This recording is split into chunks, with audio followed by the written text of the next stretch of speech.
স্বাগতম জানাচ্ছি আমার চ্যানেলে। আমি আজকে আপনাদের সাথে শেয়ার করব কিভাবে পাবদা মাছ দিয়ে দেশি লাউ রান্না করতে হয়। আমার কাছে এই রেসিপিটা অনেক ভালো লাগে, তাই ভাবলাম আপনাদের সাথে শেয়ার করি। আমি একটা বাটিতে লাউ ছোট ছোট পিস করে কেটে নিয়েছি। দেখুন, লাউগুলো আমি এভাবে পিস পিস করে কেটে নিয়েছি। আমি আরেকটা বাটিতে পাবদা মাছ কেটে নিয়েছি। মাছগুলো আমি একটা একটা করেই রেখেছি, কারণ মাছগুলো অনেক ছোট ছোট। এগুলো পিস পিস করে কাটলে আরো বেশি ছোট হয়ে যাবে, ভাজতে গেলে দেখা যাবে আরো বেশি ছোট হয়ে যাচ্ছে। তার জন্য মাছগুলো আমি কাটিনি। পরিষ্কার পানি দিয়ে ধুয়ে বাটির মধ্যে রেখে দিয়েছি। এবার আমি মাছগুলো ভেজে নিব। মাছগুলো ভাজার জন্য এখানে আমি হলুদের গুঁড়া, মরিচের গুঁড়া, লবণ দিয়ে দিয়েছি। চুলায় কড়াইটা বসিয়ে দিলাম, পরিমাণ মতো তেল দিয়ে দিয়েছি। এবার মাছগুলো আমি এখানে দিয়ে দিব। 1 মিনিট পর মাছটা উল্টে দিব। এভাবে 3 মিনিটের মতো মাছগুলো আমি ভেজে নিব। মাছগুলো ভাজা হয়ে গেছে, এবার আমি মাছগুলো নামিয়ে নিব। এবার আমি কড়াইতে পরিমাণ মতো তেল দিয়ে দিলাম। এখানে আমি জিরা দিয়ে দিব। আপনারা চাইলে এখানে পেঁয়াজ কুচি, তেজপাতাও দিতে পারেন, কিন্তু পেঁয়াজ কুচি আমি খাই না, তার জন্য দেইনি। পেঁয়াজের গন্ধটা আমার ভালো লাগে না, তাই পেঁয়াজ কুচি আর তেজপাতাটা আমি স্কিপ করেছি। আপনারা চাইলে দিতে পারেন।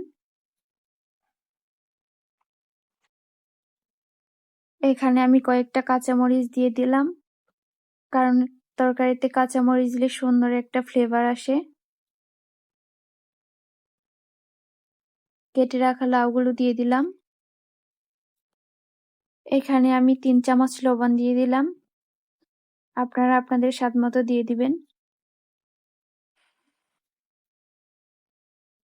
শুকনা মরিচের গুঁড়া দিয়ে দিলাম 2 চামচ, হলুদের গুঁড়া দিয়ে দিলাম 1/2 চামচ, সজের গুঁড়া দিয়ে দিলাম 1 চামচ।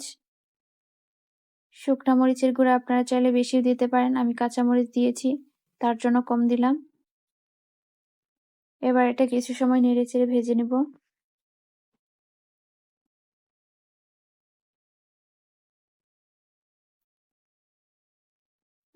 পরিমাণ মতো পানি দিয়ে দিলাম।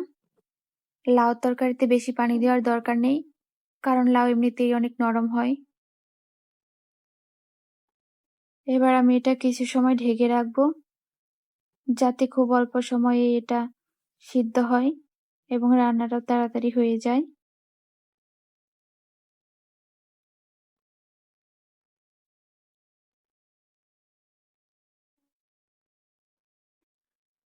আমি এটা 12 মিনিট ঢেকে রেখেছিলাম।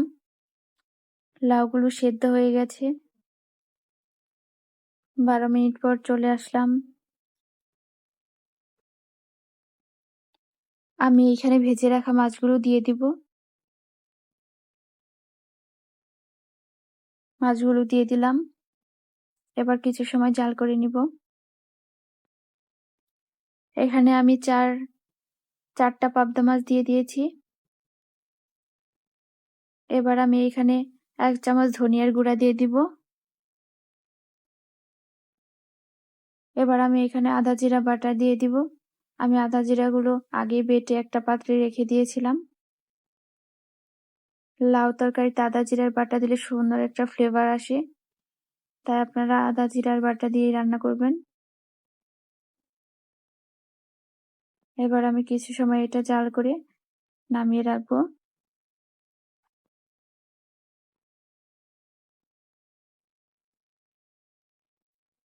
দেখুন তরকারির কালারটা কত সুন্দর হয়েছে।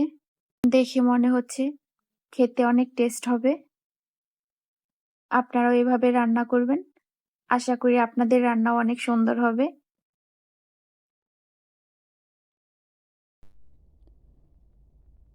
আমি তরকারিটা নামিয়ে নিয়েছি। নামিয়ে একটা বাটির মধ্যে রেখে দিলাম। এবার আমি তরকারিটা পরিবেশন করে আপনাদের দেখিয়ে দিচ্ছি কতটা সুন্দর লাগছে দেখতে।